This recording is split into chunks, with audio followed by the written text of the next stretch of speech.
Hey everybody, welcome back to another Slime Fun filled episode with your host Boomer. Today we are wearing the fashion industry leading brand new tuxedo.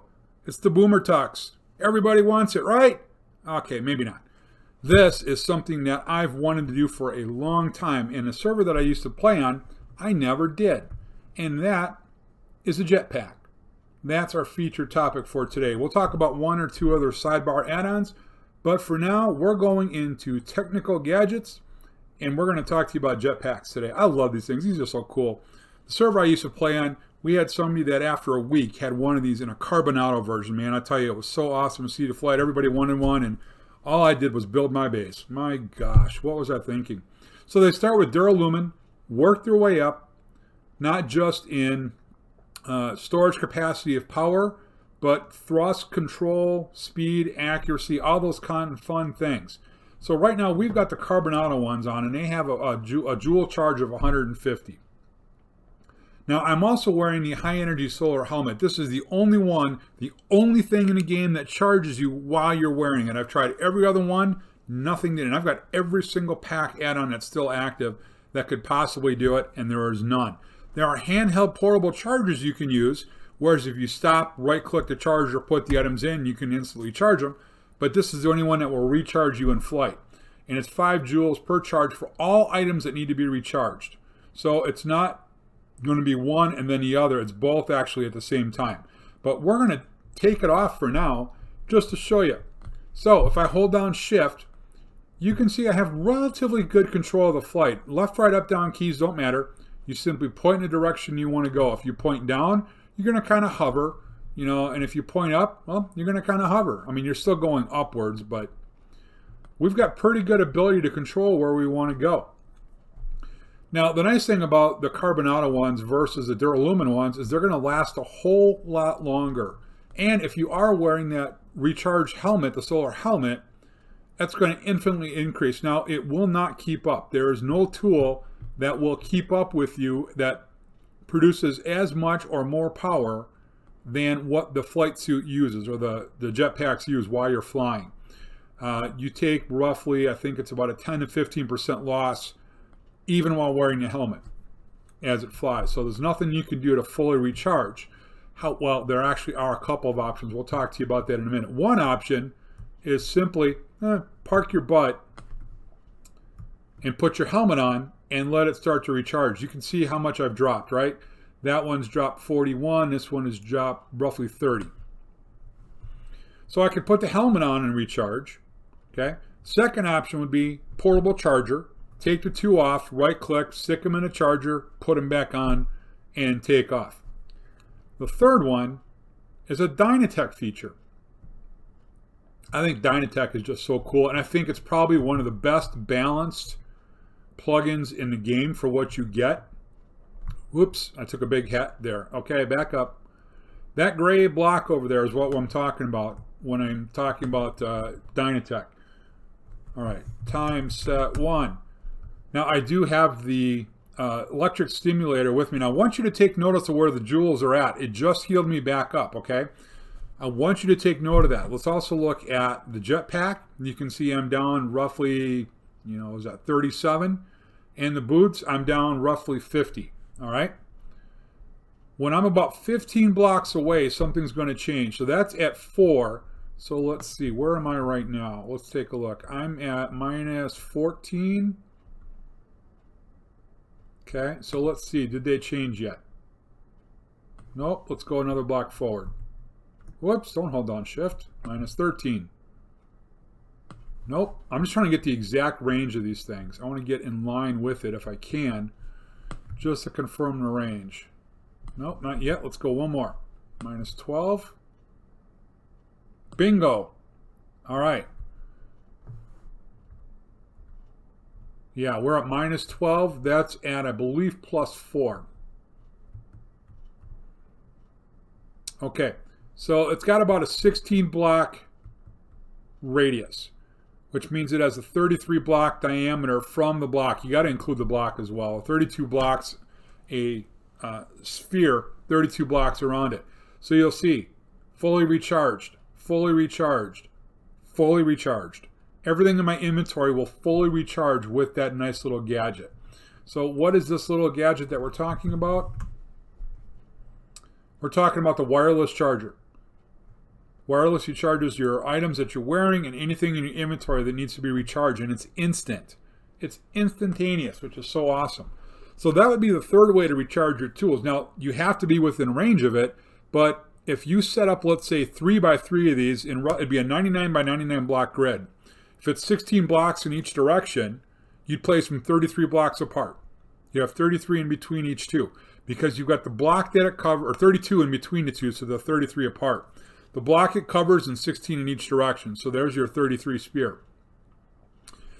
If you had enough of those and you had an area like this that you wanted to be able to fly up to and come back down, you're going to be able to always charge this. And even if you were to start falling when you're 16 blocks away, or again, if it's a spear, it's going to be less as you get in the middle, you may or may not crash, but at least if you set down quick enough and soft enough, you can instantly recharge and just get right back up in the air. Unfortunately, there is no way to 100% recharge you while flying, but you can get pretty darn close. Okay. The other option would be switch to Elytra, glide while you recharge it, take the Elytra off, put the jetpack back on. So really, there's 4 ways. Now, there are a couple of other items that have recently been added that I want to talk about. One of them is a talisman. It's not the one in my inventory. I want to show you this new one. All right, the Talisman of the Wise. This was a really interesting one. While it's in your inventory, or if you have the Ender version in your Ender chest, 20% chance of doubling experience. Quite often on the Slimefun Discord, I see people asking, how do you get XP? Boomer moment here. Okay, use this. Use this while you are collecting XP. If 1 out of 5 will double and you are in front of Blaze or Enderman, or not really Enderman, Blaze or Guardian, I'm going to recommend Blaze always because I hate fighting Guardians. You're on a Blaze farm and it's in the overworld and using water to shuffle them, they're already taking damage to reduce how often you've got to hit them. Doubling your XP. So, unlocking the Slimefun guide just became a lot easier. Much easier. Even if you're fighting the end dragon, granted it's a one-time kick, it's still going to be easier fighting mobs at a spawner than it is killing the end dragon to get that XP, but at least you'll get a whole lot more when you're fighting the end dragon. The downside to it is that it takes more XP to increase one level, and unless you want to sit there and dump it all into flasks of knowledge all day long, I'm going to take fighting the mobs every single day, because I can build to whatever level I need to in the guide to unlock it, do that, and then start over again. But I thought this was a pretty interesting talisman to see added. The other thing that's been added recently, actually there's one other thing I'll talk about after this, is an exotic garden. You should not be surprised to see it because of all the ores in the game, but it's a netherite plant. Netherite plant, you simply take an emerald plant.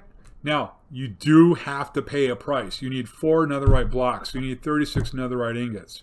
Now, in Slimefun, that's a cakewalk if you have a quarry. If you've got quarry, 36 netherite ingots is nothing. It's just a matter of probably 20 to 30 minutes on a bad day. If you don't have infinity expansion, getting netherite is going to be a lot more difficult. So you do pay through the nose for this to get one of these, but my gosh, once you've got one, holy smokes. Making netherite, 8 essence to get 1 netherite ingot, I think that's fair. The hardest recipe you can make in that. I absolutely think that's fair. I think netherite plants, and I'm going to be very cautious in how I use this term, because so often I see people complaining that something is going to be so OP it's going to break a server's economy. I'm just going to we're going to have one of those heart-to-heart conversations real quick, these chats with Boomer. If you're on a server that has a spawn or a shop that's run by the server itself, where the prices don't change, you can't break the economy. I don't care what you say. You will never convince me that it is 100% impossible to break an economy. Now, can you alter one? Absolutely. You can sell enough items to the server spawn to make enough money so that other things become much easier to obtain. And when a lot of them become on a server, yeah, that can lower the value of those particular items if being sold by players. But you can't break it. Break it means it doesn't work, meaning nothing's functioning. And that's just not true. But you can always alter it. Anyways, enough of that. Let's go inside. We've got one other thing I wanted to talk about real quick in Infinity Expansion. Man, there might be one more here we'll sneak in. I didn't realize that these signs on the basic storage units also work on all of the storage units going up to infinity. And by the way, if there's anybody out there that would like to buy a couple million zinc dust, send me a message. I'll be happy to sell them to you really cheap. But there are some new things coming in the plugin, guys. I'm watching the devs talk on the Discord server and speaking with a number of them one-on-one.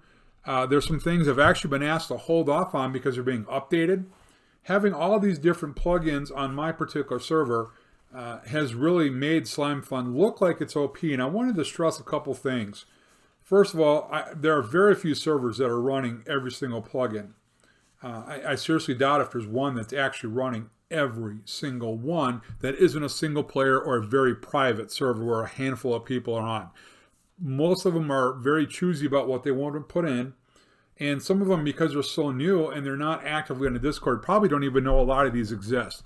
So part of the reason why I've spent so much time in Slimefun is simply to educate not just players, but server owners that there are these things out there that can be added in. They're not so OP that they're going to totally destroy your setup.